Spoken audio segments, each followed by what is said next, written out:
Sunday కోసం Saturday evening నుంచి wait చేస్తాం, ఎప్పుడెప్పుడు సండే వచ్చిందా ఫ్రీ టైం కోసం.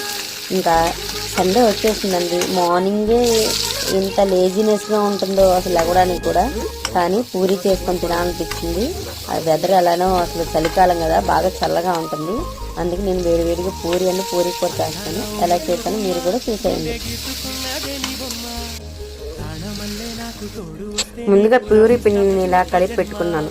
గోధుమ పిండేనండి, పూరి పిండి అంటే ఏమో కాదు. నేను బాగా ఇలా మనం మెత్తగా ఎంత కలిపితే అంత బాగా పూరీలు పొంగుతాయి అనమాట. ఈ పూరి పిండి కలపడం చేయడం మాత్రం మా నాన్న దగ్గర చూసి నేర్చుకున్నాను. మా నాన్న చిన్నప్పుడు చేస్తుంటే పక్కనే కూర్చుని ఇలా చూసేవాళ్ళం. ఇలా కట్ చేసేవాడు చాకుతో, భలే అనిపించేది. నేను కూడా అలానే చేస్తాను ఇప్పుడు.